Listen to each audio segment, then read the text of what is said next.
मैं आपके सामने ये पूछना चाहूंगा कि ये जो टेक चीजें हैं, सरकार ने यूपीआई या पेमेंट गेटवेज को पूरी तरीके से मना कर दिया है इस कानून के बनने के बाद कि वो ऐसे किसी में पैसा ट्रांसफर करें। दूसरी बात यहां पर कि अगर कोई इस तरीके की चीजों को प्रमोट करता है जाता है, हैवी पनिशमेंट है 50 लाख से, अगर गलत नहीं हो तो मनोज जी 1 करोड़ तक का। तो क्या इसमें सरकार ने जो इंडिकेशन दिया है कि मनी लॉन्ड्रिंग या टेरर फंडिंग में हो रहा है, क्या फिर कोई जवाब बचता है कोर्ट को सेटिस्फाई करने के लिए ऑनलाइन गेमिंग कंपनियों के पास? राजीव जी, मुझे तो लगता है कि हम तीनों कहीं इसी चक्कर में ना आ जाए कि हम प्रमोट कर रहे हैं उसको, क्योंकि कानून बन चुका है और ये हम अगर उसकी साइड पे बात करते हैं, मुझे लगता है कि लोकतंत्र के चौथे स्तंभ का इतना तो आदर करेगी एजेंसीज कि हम इस पर चर्चा कर रहे हैं। हम एक प्रजातांत्रिक देश में है और हमें हक है बोलने का। इसमें देखिए, जहां तक आप बात कर रहे हैं, मैं बिल्कुल यही कहूंगा कि ये टेक्नोलॉजी की वजह से। जिक्र किया आपने, अभी कर्नाटक सरकार का जिक्र किया कि वहां पर 7,000 करोड़ रुपए का जो है राजस्व मिलता, अंदाजा लगाया एक मोटे तौर पर, मतलब मोटे तौर पर आपने एक आइडिया लगाया। लेकिन यहां एक बड़ा भयावह तर्क सामने आया कि जो गेम 24x7 कंपनी है, जो माई सर्कल 11 और रमी जैसे गेम्स को चलाती है, ऑनलाइन गेमिंग प्लेटफॉर्म है जो बहुत बड़ा, उसने कर्नाटक सरकार के साथ मिलकर गेम टेक एक्सेलरेट बनाया। दोनों ने मिलकर काम किया। जब कर्नाटक सरकार इसमें इन्वॉल्व है और वहां पर, तो फिर आप जो है, इसका मतलब तो ये हो गया कि आपके कॉन्फ्लिक्ट ऑफ इंटरेस्ट हैं। आप चाहते थे कि आप ये जो है बड़े फले फूले, ये धंधा फले फूले, तब आप जो है सरकार के विरोध में चले गए, केंद्र सरकार के विरोध में। अब यहां पर सियासत भी होने लग गई। वहां सिद्धरमैया साहब की सरकार है, जो कांग्रेस की सरकार है, और वो भी एक बहाने ढूंढने लग गई। तो अब ये इस बात में कितना दम लगता है आपको? देखिए, मैं कहूंगा कि जब भी कोई इस तरह के लेजिस्लेशन लाए जाते हैं या लाए जाएं भविष्य में भी, या पुराना जो इतिहास है, स्टेक होल्डर्स के साथ हमेशा डिस्कशन के बाद लाए जाते हैं। अब एक नई परंपरा शुरू हुई है। पिछले इनकम टैक्स बिल में भी आप देखिए, पूरा इनकम टैक्स एक्ट आपका चेंज हो गया। किस हाउस में डिबेट हुआ उसके ऊपर? आप इतना बड़ा आयकर का कानून बदलने जा रहा है 1 अप्रैल 2026 से, और कहीं डिस्कशन नहीं हुई हाउस के अंदर। सिर्फ स्टैंडिंग कमेटी ने जो रिकमेंडेशन दिए, जो मॉडिफिकेशन दिए, उनको लेकर के एक बार विड्रॉ करके नया बिल डाला गया और अगले दिन से वो कानून बन गया, क्योंकि राष्ट्रपति के साइन हो गए उसके ऊपर। अब उसके ऊपर क्या डिस्कशन होगा? अब तो स्टेक होल्डर से जो प्रीएम्प्टिव काम किया जाना चाहिए, मुझे लगता है वो पोस्ट प्रेम्प्टिव है, जो आप और हम अब कर रहे हैं कि जब कोई चीज कानून बन जाए उससे पहले उस पर जितने स्टेक होल्डर्स हैं उन पर एक कानून में प्रक्रिया है कॉन्स्टिट्यूशन के अंदर, उसके स्टेक होल्डर्स के ऑब्जेक्शंस कॉल किए जाएं, उन ऑब्जेक्शंस को डिस्पोज ऑफ किया जाए। पर यहां मुझे लगता है कहीं ना कहीं थोड़ा सा मिसिंग हो रही है इन चीजों के अंदर। क्या जल्दबाजी है, ये तो देखिए सरकारें जानती होंगी, या तो कोई ऐसी चीजें मिली जिसके अंदर समय नहीं है कि जल्दी से जल्दी उस पर एक्शन लेना बहुत जरूरी हो जाता है। और लेकिन मुझे लगता है कि कहीं ना कहीं ये परंपरा हम गलत डाल रहे हैं कि एक चीज को जैसा सरकार के कुछ लोग समझें वो ले आए और उसके बाद वो बन जाए। मुझे लगता है इसमें स्टेक होल्डर से डिस्कस हो, क्यों बिल्कुल आप ठीक कह रहे हैं इस पे, क्योंकि मेजर जो अफेक्टेड है वो कर्नाटक सरकार है, क्योंकि 30% शेयर उन्हीं का है।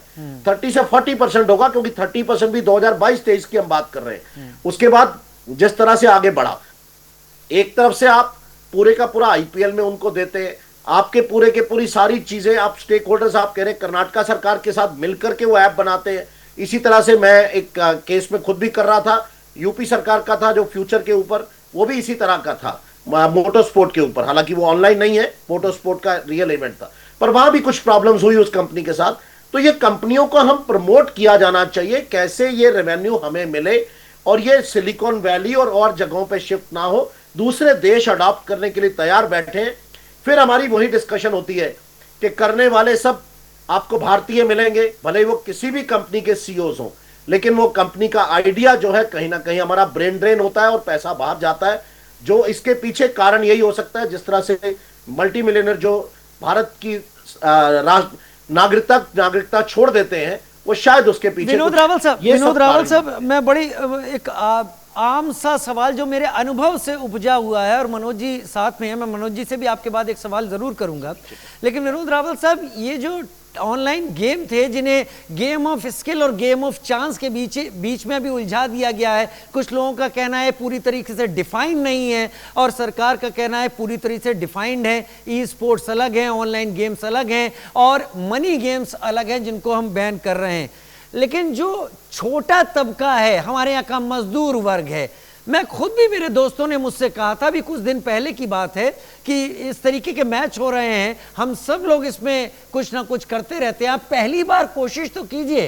पहली बार में सिर्फ ₹1 में आपको चांस होता है, और कम से कम इनाम आपको मिलता है ₹49 का। चलिए, ₹1 की जो एक कोशिश है, अगर 1-1.5 करोड़ हमारे देश का यही मध्यम या निचला तबका, इससे कहीं ज्यादा जो 100-125 रुपए तक जाता है, कि मैं 100 ही रुपए तो है, लेकिन वो एक्यूमुलेट होकर 150-200 करोड़ तक जाता है, सरकार कहीं उस पर तो नहीं देख रही थी कि डेली के हिसाब से एक एक दिन कई गेम चलते थे? रावल साहब, नहीं, बिल्कुल सरकार इसी पर देख रही है, पर एक्चुअली सरकार को यह समझना होगा कि देखिए कि इंसान को खुशी किससे मिलती है। अगर उसको ये खेल करके खुशी मिलती है तो मुझे कोई ऐसा कारण दिखाई नहीं देता, जब तक वो एडिक्शन की तरफ ना जाए या उससे उसके परिवार को कोई लॉसेस ना हो रहे हो, तब तक मुझे लगता है इसमें कोई बहुत बड़ी बात नहीं है। कि अगर किसी ने कोई, देखिए हम सब लोग कहीं ना कहीं खेलों के साथ जुड़ते हैं, जरूरी नहीं है कि हर आदमी पार्क में या जिम में जाके रेस लगाएगा और एक्सरसाइज करेगा। एक माइंड की गेम्स, आप देखिए महाभारत काल से चौसर बनी हुई है जो खेली जाती थी, हालांकि उसके नतीजे आप कह देंगे कि महाभारत हुआ उसकी वजह से, लेकिन वो क्यों हुआ, क्या कारण थे, आप उनसे बचिए ना, उनसे सबक सीखिए और उनको उन चीजों को दूर करिए। मैंने पहले भी कहा कि हमें रेगुलेट करने की जरूरत है, जहां कमियां हैं वो कमियों को दूर कीजिए। रेगुलेशन से कोई इंकार नहीं कर रहा है, लेकिन कंप्लीटली किसी बात को जब आप बैन करते हैं तो भले ही कोई शराब पीने वाला हो, आप किसी को रोक नहीं सकते।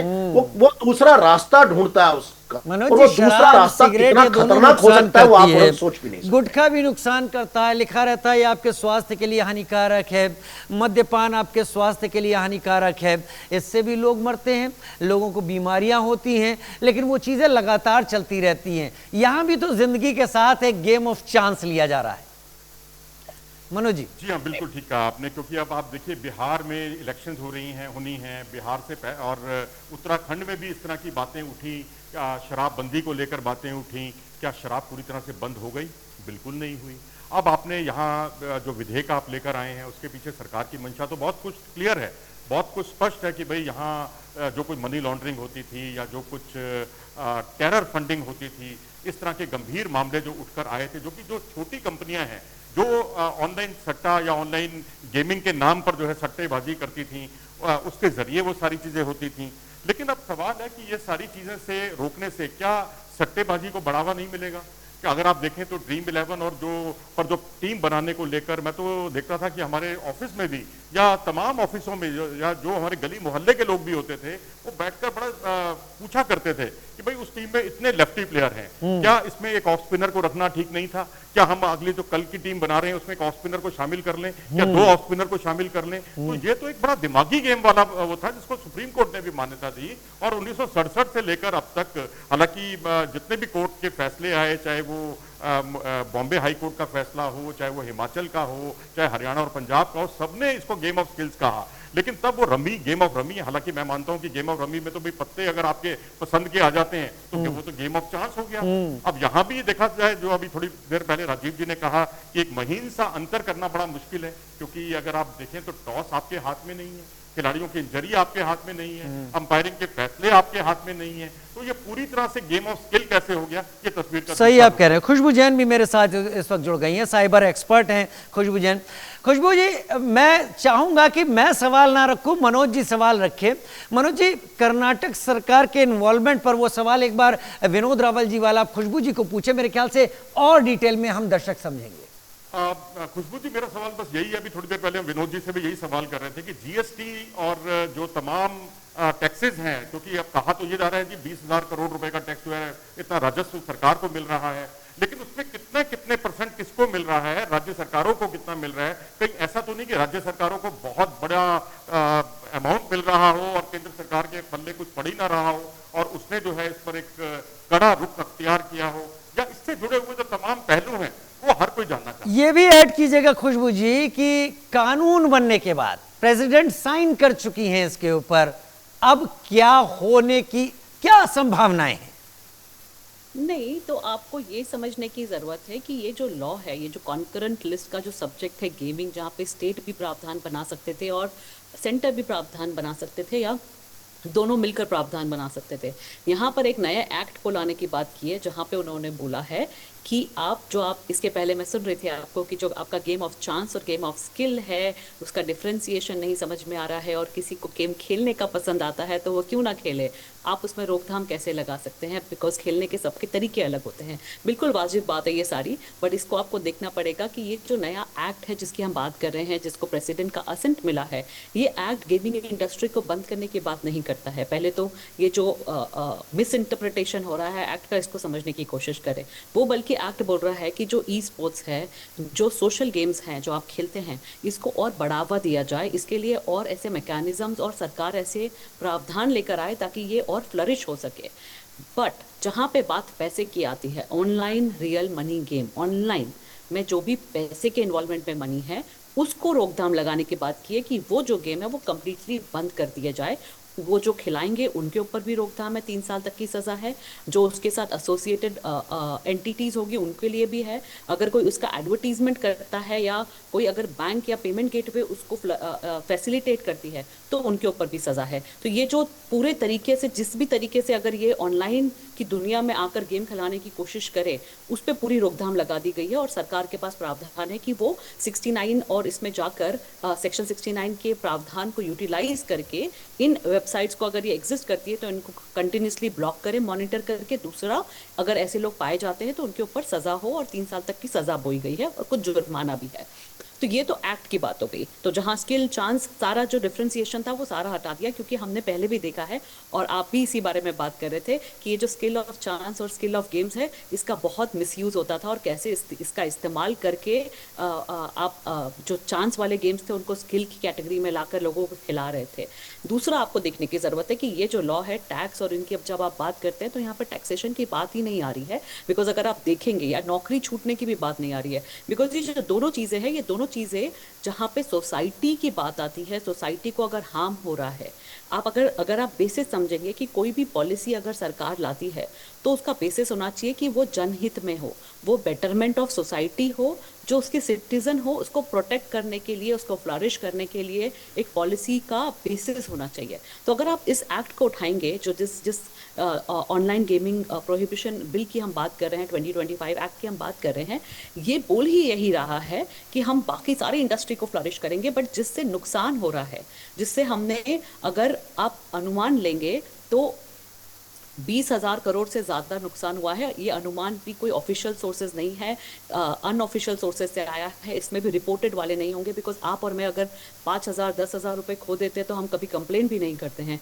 तो ये अनरिपोर्टेड अनऑफिशियल नंबर जब इतना बड़ा है तो ये बहुत खतरनाक नंबर है। और उसके साथ में सुसाइड्स तक अगर जब बात आ जाती है तो ये भी बहुत खतरनाक है। और इसमें ये जो फ्लरिश होने वाली बात थी कि आप कुछ चीज़ों को रेगुलेट करें, कुछ को नहीं करें,